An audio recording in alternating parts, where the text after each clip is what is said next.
The lights of Chicago glittered outside the windows of the Grand Symphony Hall. Inside, a different kind of electricity crackled. Tonight was special. Ricky Rodriguez, the saxophone sensation from Argentina, was in town. Ricky wasn't just famous, he was beloved. His music made you want to dance, and his heart was as big as his talent. Ricky was known for his energetic performances, his saxophone singing melodies that crossed borders. But more than that, he always gave back. This concert was for a local children's hospital, a cause close to his heart.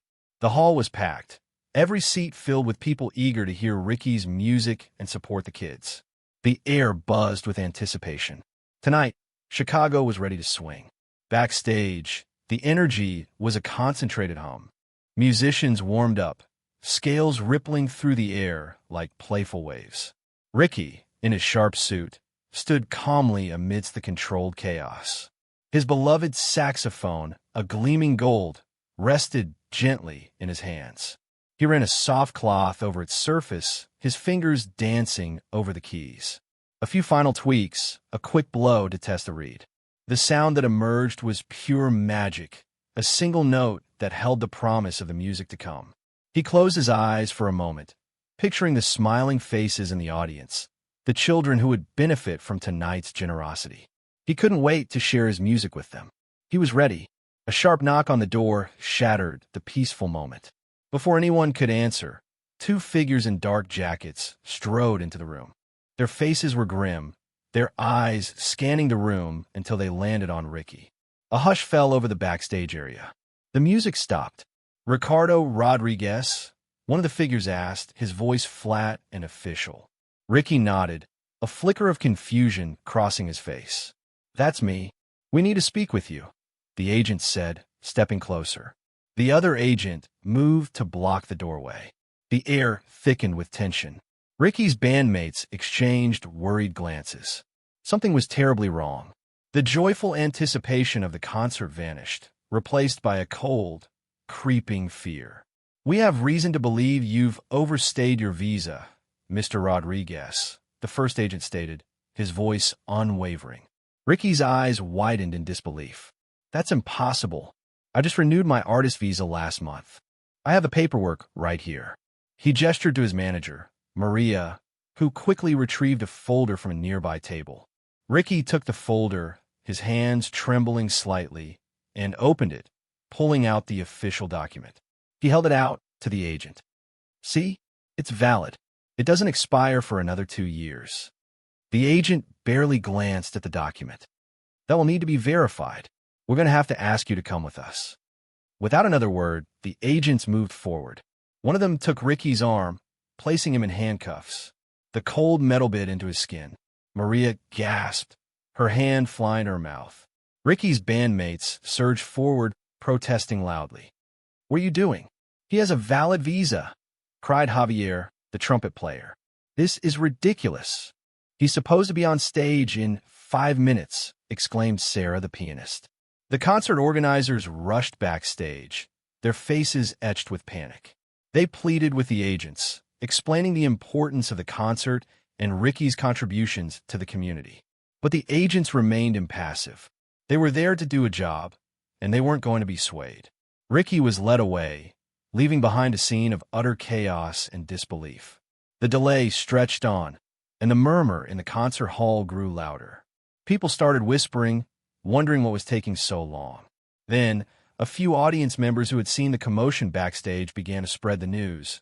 Ricky had been arrested. A wave of disbelief and anger washed over the crowd. Murmurs turned to shouts. "What's going on? Where's Ricky?" Soon, a chant erupted, echoing through the hall. "Ricky! Ricky! Ricky!" The rhythmic calls grew louder and more insistent, a unified voice demanding answers. The festive atmosphere had completely evaporated, replaced by a palpable sense of unease and outrage. The audience, once so eager for music, was now united in protest. Amidst the growing chaos, a local news reporter, Sarah Chun from the Chicago Sun-Times, was furiously typing on her phone. She had been covering the concert for a feature piece, but now she had a much bigger story. With shaking hands, she composed a tweet, Breaking: Argentinian jazz musician Ricardo Rodriguez arrested by ICE moments before charity concert in Chicago. Witnesses say he showed agents a valid visa. Hashtag Chicago, hashtag ICE, hashtag Ricardo Rodriguez. She hit send. Within seconds, the tweet was retweeted and shared thousands of times. The story exploded across social media platforms like a wildfire. The world was about to learn what had happened in Chicago's Symphony Hall. Ricky's P-1 artist visa, meticulously documented and legally obtained, allowed him to perform in the United States for specific engagements. The renewal process, completed just weeks before, involved submitting a thick packet of information: performance contracts, letters of recommendation from renowned musicians, and proof of his international acclaim. The official document clearly stated the dates of validity, extending his stay for another 2 years. It bore the official seal of the U.S. government and the signature of the approving officer. There is absolutely no question that Ricky was in the country legally. The paperwork was irrefutable proof of his right to be in Chicago, on that stage, sharing his music. The arrest was a blatant error. As the details of Ricky's valid visa began to circulate online, outrage intensified. Someone tweeted the simple but powerful hashtag let him play. It resonated instantly.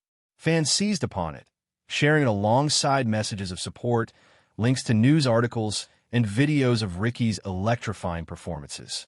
The hashtag spread like wildfire, propelled by the sheer injustice of the situation. Within minutes, hashtag let him play was trending not just in Chicago, but across the entire United States. The digital world was amplifying the cries for Ricky's freedom, demanding that he be released and allowed to do what he came to do: share his music and support a worthy cause. The hashtag let him play hashtag became a digital banner of solidarity. Tweets poured in from all corners. At Jazz Fan Sarah, Ricky's music brings joy to the world. He shouldn't be in jail. Hashtag let him play. At Real Carlos Samba, famous musician, just spoke to Ricky. He's devastated. This is an outrage. He has a valid visa. Hashtag let him play hashtag free Ricky. At Mayor of Chicago, I'm deeply concerned about the arrest of Ricardo Rodriguez. My office is investigating. We stand with Ricky and the arts community. Hashtag let him play. The outpouring of support was overwhelming. People from all walks of life, musicians, politicians, and everyday fans, were raising their voices in unison, demanding justice for Ricky. The message was clear. He deserved to be free and on that stage. Legal experts weighed in on the unfolding situation, highlighting the potential legal ramifications for ICE. Arresting someone with a valid visa raised serious questions about due process and potential violations of Ricky's rights. If Mr. Rodriguez presented valid documentation and was still detained, that constitutes a clear violation of his rights, explained immigration lawyer Elena Ramirez in an interview with CNN. He could have grounds for a wrongful arrest lawsuit, seeking damages for the harm caused to his reputation and career. The possibility of legal action added another layer of complexity to the already explosive situation, putting even more pressure on ICE to rectify their mistake. Despite the turmoil, the concert organizers made a courageous decision. The show must go on. They announced to the audience that the concert would proceed, dedicated entirely to Ricky and his fight for justice. When the band took the stage, the energy in the hall was electric. Javier, the trumpet player, stepped to the microphone, his voice thick with emotion. "Tonight, we play for Ricky," he said. "We play for justice. We play so that his music can be heard." The music that followed was raw and powerful, infused with anger, sadness, and unwavering hope. Each note was a protest, each melody a prayer for Ricky's safe return. The band poured their hearts into every song, transforming the concert into a defiant act of solidarity. The story of Ricky's arrest and the subsequent outpouring of support became headline news. Major news outlets like the New York Times, CNN, and the BBC picked up the story, highlighting the absurdity of arresting someone with a valid visa. News reports emphasized the widespread condemnation of ICE's actions and the powerful message of solidarity conveyed by the hashtag #LetHimPlay movement. They showcased the tweets from fans, fellow musicians, and politicians, painting a clear picture of the injustice Ricky had suffered. The media attention amplified the pressure on ICE, making it impossible for them to ignore the growing chorus of voices demanding Ricky's release. During a press conference held outside City Hall, Mayor Thompson addressed the growing controversy. "The arrest of Ricardo Rodriguez is deeply troubling," she stated firmly. "We are a city that values the arts and welcomes people from all over the world. To arrest someone with a valid visa is unacceptable." She continued, "I have spoken with ICE officials and demanded Mr. Rodriguez's immediate release. My office will launch a full investigation into this matter to ensure that such a mistake never happens again. We stand with Ricky and will do everything in our power to bring him home." The mayor's strong words added significant weight to the public outcry. Inside the sterile walls of the detention center, Ricky sat on a hard bench, his head in his hands. The fluorescent lights buzzed overhead, a constant reminder of his predicament. He couldn't shake the feeling of disbelief. How could this be happening? He had done everything right. He had renewed his visa, filled out all the forms, followed all the rules. Frustration gnawed at him. He thought of the concert, the children he was supposed to help, the music he was meant to share. Instead, he was stuck in this cold, impersonal place, treated like a criminal. He just wanted to play his saxophone. He just wanted to go home. The worry was a heavy weight in his chest. Meanwhile, Ricky's lawyer, Sarah Gold, was working tirelessly to secure his release. She was a whirlwind of determination, fueled by righteous anger. She spent hours on the phone, navigating bureaucratic red tape and demanding answers from IC officials. Sarah presented copies of Ricky's visa renewal paperwork, highlighting the expiration date and the official stamps. She argued that his detention was not only unjust, but also unlawful. She refused to back down, relentlessly pushing for his freedom. She knew that every minute Ricky spent in detention was a minute too long, and she was determined to get him out as quickly as possible. The pressure on ICE was reaching a breaking point. The hashtag #LetHimPlay hashtag continued to dominate social media, generating millions of impressions. News outlets ran constant updates, highlighting the growing outrage and the absurdity of the situation. Elected officials from both parties publicly called for Ricky's release, emphasizing the importance of upholding due process and respecting the rights of artists. The weight of public opinion, combined with legal scrutiny and political pressure, created a perfect storm. ICE officials were facing intense scrutiny from all sides, and they knew they had to act quickly to resolve the situation. After hours of mounting pressure and internal review, ICE finally conceded their error. A statement was released acknowledging that Ricky Rodriguez's visa was indeed valid and that his detention had been a mistake. "We regret the inconvenience caused to Mr. Rodriguez," the statement read. "He has been released from custody and is free to continue his activities in the United States." The news spread like wildfire. Hashtag #LetHimPlay turned into hashtag #HeIsFree, and a collective sigh of relief swept across social media. Ricky was finally coming home. As soon as he was released, Ricky didn't hesitate. He jumped into a waiting car and raced back to Symphony Hall. The band was still playing, their music now carrying a triumphant, celebratory tone. When Ricky burst through the backstage door, he was met with cheers and hugs. His bandmates surrounded him, patting him on the back and welcoming him home. He could hear the roar of the crowd from the stage, a wave of sound that washed over him. He knew he had to get out there. He had to thank them. He had to play. The concert organizers announced his arrival, and the hall erupted. A thunderous standing ovation greeted Ricky as he walked onto the stage, a hero returning to his people. Ricky raised his hands, silencing the roaring crowd. His voice was thick with emotion as he spoke. "Thank you," he said, his voice trembling slightly. "Thank you for your support. Thank you for believing in me." He paused, taking a deep breath. "Tonight," he continued, "I want to dedicate this performance to fighting for justice and fairness for everyone.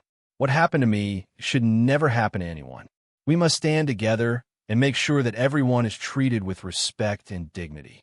He picked up his saxophone, its golden surface gleaming under the stage lights.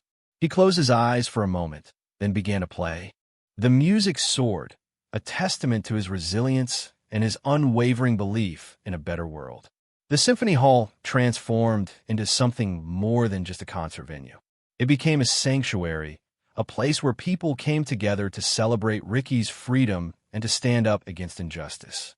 The music resonated with a newfound power, each note carrying the weight of the day's events and the hope for a better future. The concert became a symbol of resistance.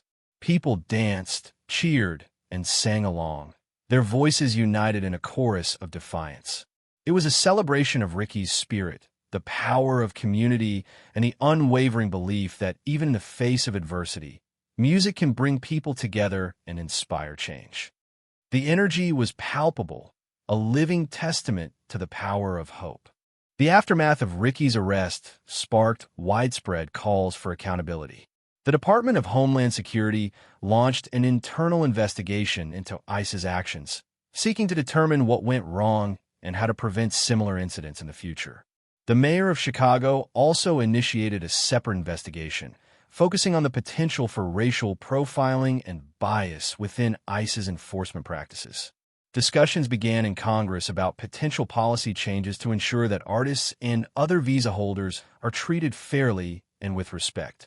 The incident served as a wake-up call, prompting a national conversation about immigration enforcement and the importance of protecting individual rights. Ricky's experience transformed him into an advocate for immigrant rights.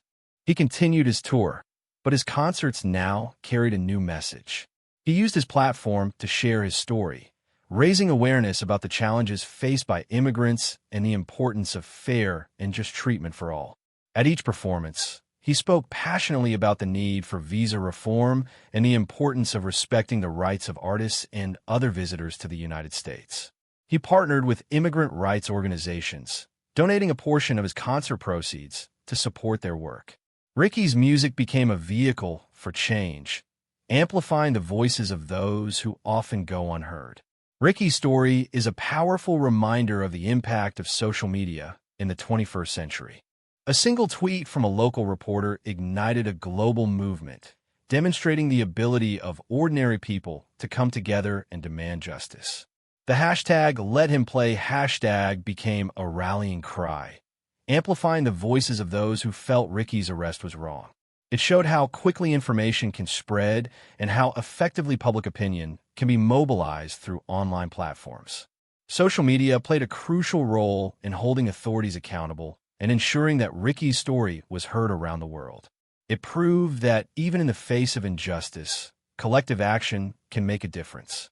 Ricky Rodriguez's story is one of resilience, hope, and the unwavering power of music. Despite facing injustice and hardship, he emerged stronger, more determined than ever to use his voice to make a positive impact on the world. Ricky's commitment to advocating for immigrant rights and raising awareness about visa issues serves as an inspiration to us all. He transformed a personal ordeal into a powerful platform for change, reminding us that even in the darkest of times, music can unite us, inspire us, and empower us to fight for a more just and equitable world. His music continues to resonate, a symbol of hope and the enduring strength of the human spirit.